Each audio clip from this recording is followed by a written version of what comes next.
Hi, you guys. I am Holly. I'm going to be doing a video for you to teach you some art.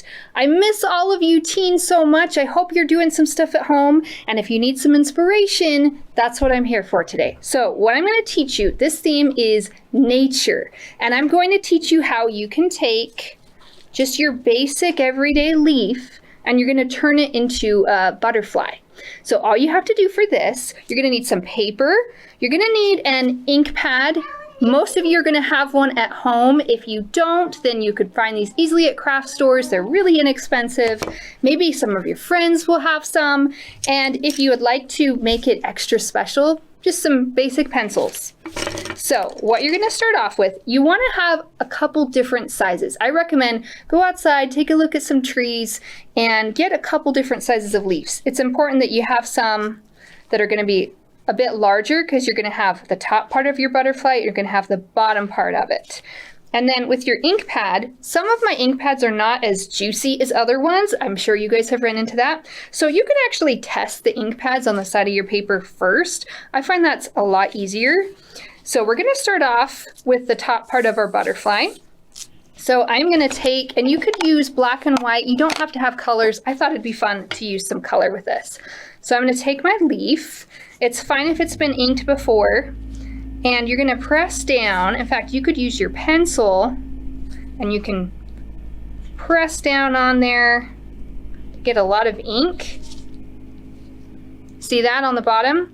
You don't have to have it totally saturated with ink, by the way, just enough that it will leave an impression. All right, so you're going to take this, and now it's important that you just press it down and then you don't move it around, otherwise it gets blurry. Unless you want it to look blurry, of course. That could be a cool effect too, like the butterfly's moving so fast you can't even see it in focus. Okay, now I'm finding if I use my pencil and I just press down with the eraser, it gives me a little bit of a better impression. Oh, look at that. Awesome. Okay, now I'm going to do this again. It has a little bit of green on it because I had inked this up with green before, and that's totally fine. It kind of looks cool to have a mixed color in there.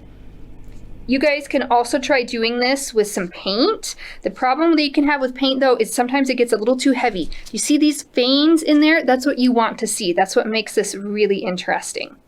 Okay, so we're going to take this again. Now this is going to be just the opposite top wing of the butterfly.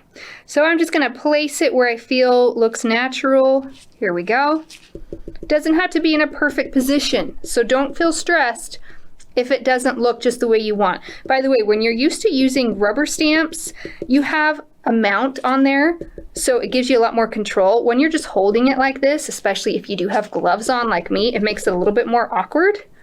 You do not need gloves, by the way. I just was doing this a lot, so I didn't want to make my hands too messy. But then again, why not make it messy, right? Have fun with it. Okay, now see how I have my two leaves?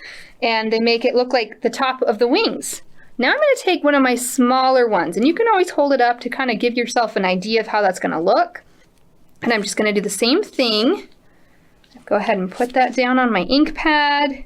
By the way, make sure you're putting down the side that has more texture. That's usually the back side of the leaf. You can feel it. You can feel the top part of the leaf is real smooth, and the bottom part, you really feel the veins on there.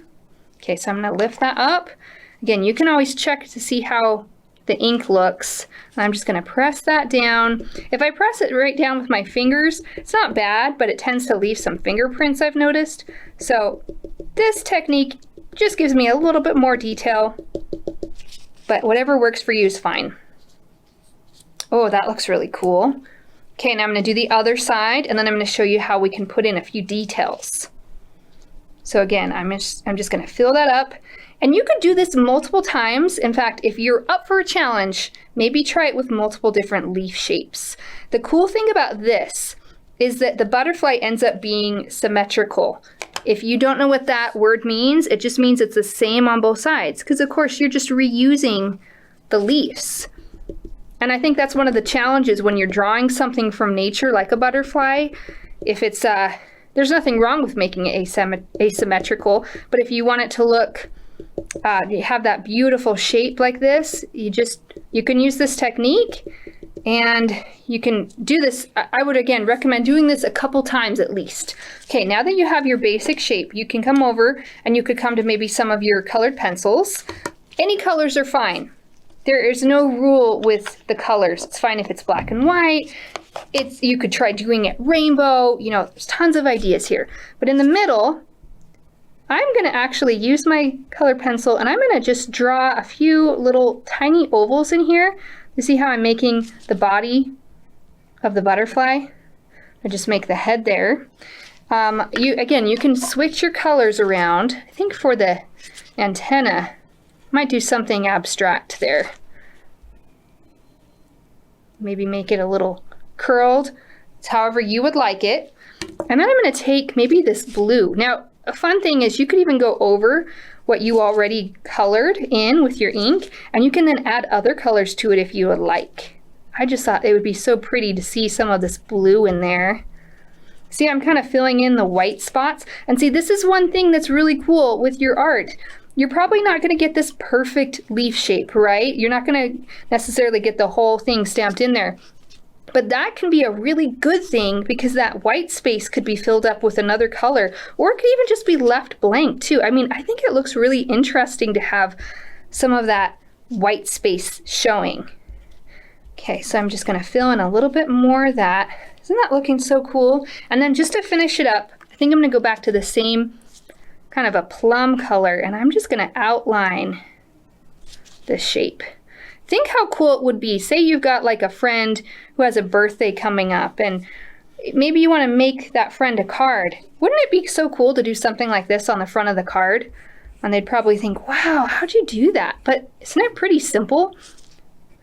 And you know, again, your first one might not be the very best one, but there are plenty of leaves, right? You're not going to run out of them. So just keep trying it. It's going to look awesome, I promise you. If you just keep with it, sooner or later, you're going to find something you're happy with.